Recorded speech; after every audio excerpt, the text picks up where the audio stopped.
नमस्कार, मैं सोनल गुप्ता, सहायक आचार्य एमएसडी कॉलेज भरतपुर। राजस्थान के प्रमुख संस्कृत मनीषी की श्रृंखला में आज हम आधुनिक मनीषी श्री राम दवे का अध्ययन करेंगे। श्री राम दवे का जन्म भाद्रपद मास की पूर्णिमा 22 सितंबर 1922 में राजस्थान के बाड़मेर जिले के समदड़ी ग्राम में हुआ। 6 वर्ष की अल्पायु में ही आपके पिता शंकरलाल दवे का स्वर्गवास हो गया। श्री राम दवे बाल्यकाल से ही बहुमुखी प्रतिभा के धनी थे तथा संस्कृत रचना में निपुण थे। आपने हिंदी के प्रसिद्ध लेखक नागार्जुन की प्रेरणा से संस्कृत में दैनिक डायरी लिखना प्रारंभ किया। आपने बाल्यकाल में ही राष्ट्रकवि मैथिली शरण गुप्त के खंड काव्य पंचवटी का पद्य अनुवाद किया। जयपुर की संस्कृत रत्नाकर पत्रिका तथा हैदराबाद से प्रकाशित संस्कृत मासिक पत्रिका कौमुदी में दवे द्वारा रचित कविता, कथा इत्यादि प्रकाशित हुए हैं। 1945 में कौमुदी पत्रिका में विशाखा और प्रमोद ग्रहम नामक कथा प्रकाशित हुई। आपने जयपुर से प्रकाशित भारतीय संस्कृत मासिक पत्रिका के सह संपादक का भी निर्वाह किया। श्री राम दवे की 3 प्रमुख महाकाव्य हैं: भृत्याभरणम, राजलक्ष्मी स्वयंवरम एवं साकेत संग्राम। भृत्याभरणम श्री राम दवे द्वारा रचित व्यंग्य प्रधान युग प्रवृत्ति बोधक भृत्याभरण नामक महाकाव्य में 37 सर्ग हैं। आधुनिक युग में भृत्या अर्थात नौकरी एक विकट समस्या है। इस महाकाव्य की नायिका भृत्या ही है। भगवान विष्णु की माया भृत्या ने आंग्ल कन्या के रूप में जन्म लिया है। कवि के अनुसार लाड़ मैकाले की पाश्चात्य शिक्षा पत्ती ही विष्णु माया भृत्या का अवतार है तथा भृत्यासुत उत्कोच अर्थात रिश्वत है। श्री दवे ने भृत्यासुत उत्कोच के विलक्षण प्रभाव का वर्णन करते हुए व्यंग किया है कि जो कार्य भगवान शंकर और गणपति भी नहीं कर सकते उसे उत्कोच क्षण भर में कर देता है। स्वयं कवि ने प्रकट किया है कि जब मैं 30 वर्ष की बैंक सेवा से निवृत्त हुआ तो वहाँ के अनुभवी भृत्याभरणम महाकाव्य के जनक बने। अतः दवे ने इस महाकाव्य में बैंक नौकरी के समय हुए स्वयं अनुभूत विषयों को अत्यंत रोचक शैली में प्रस्तुत किया है। यथा कर्मचारियों का स्थानांतरण का दुख, कार्यालय की फाइलों का विविध नायिका रूप में वर्णन, हड़तालों व वेतन वृद्धि के लिए किए गए संघर्ष का वर्णन, उत्कोच प्रभाव से निलंबित अधिकारियों का विलाप, लाल फीताशाही, सेवानिवृत्त कर्मचारियों को पेंशन में होने वाली दुविधाओं तथा घर में होने वाली उपेक्षा इत्यादि विभिन्न परिस्थितियों का हास्य एवं व्यंग रूप में चित्रण किया गया है। उक्त वर्णन में पाश्चात्य आचरण का अनुसरण करने से हुए सांस्कृतिक मूल्यों के हास के प्रति भी कवि की वेदना प्रस्फुटित हुई है। राजलक्ष्मी स्वयंवरम श्री राम दवे का व्यंग प्रधान यह महाकाव्य भी युग दशा का यथार्थ बोधक है। महाकाव्य में 18 सर्ग और लगभग 1400 पद्य हैं, जिनमें लोकतंत्र की राजनीतिक प्रवृत्तियों को दर्शाते हुए भारत के सभी राजनीतिक दलों के सिद्धांतों का वर्णन किया गया है। दवे ने समाचार पत्रों में प्रकाशित व्यंग चित्रों को चित्रकाव्य के रूप में प्रस्तुत किया है। कवि ने वर्णन किया है कि शासन का राजतंत्र से लोकतंत्र की ओर आना कलयुग प्रवेश का द्योतक है। इंद्रदेव सरदार वल्लभ भाई पटेल के रूप में अवतरित होते हैं, जो राजलक्ष्मी को राजाओं से छीनकर निर्वाचन आयुक्त को सौंप देते हैं। राजलक्ष्मी स्वयंवर में नेता रूपी वरों के भाग्य आजमाने का वर्णन है। वोट वैभव का भी विलक्षण वर्णन किया गया है।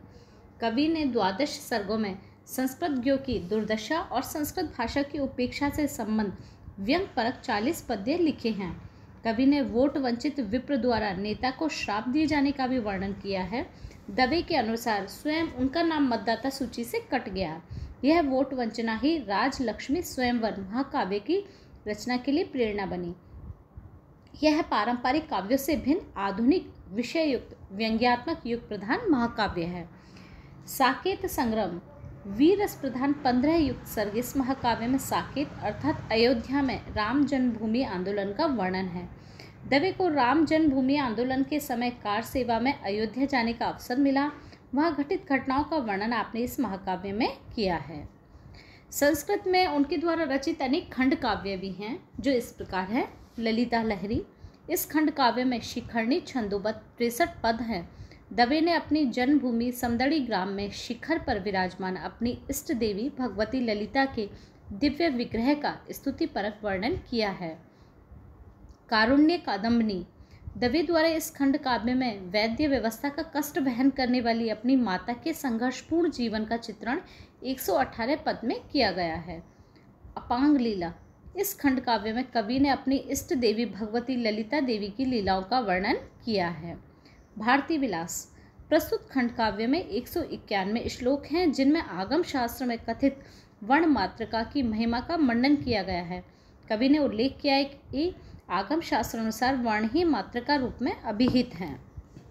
साहित्य, संगीत, कला, विज्ञान आदि का मूल वर्ण मात्रका है, जो आगम शास्त्र में भारती के नाम से अभिहित है। कामधेनु शतकम। 114 श्लोक वाले इस खंड काव्य में कवि ने जालौर मंडल के सांचौर में स्थित गोपाल गोवर्धन गौशाला के प्रति उद्भूत विचारों को प्रस्तुत किया है। कवि के द्वारा गौवध वेदना, गौहत्या विरोध में आंदोलन करने वालों को श्रद्धांजलि तथा गौरक्षा के प्रति उपेक्षा करने वालों के प्रति वेदना व्यक्त की गई है। इस काव्य का आंग्ल भाषा अनुवाद माधाराम विश्नोई ने किया है। परिखा युद्धम। ये दवे का खाड़ी युद्ध विषयक 126 पद्यों वाला खंड काव्य है। कवि ने अपनी कल्पना चातुर्य से आधुनिक कथानक को पौराणिक ताने बाने में प्रस्तुत किया है।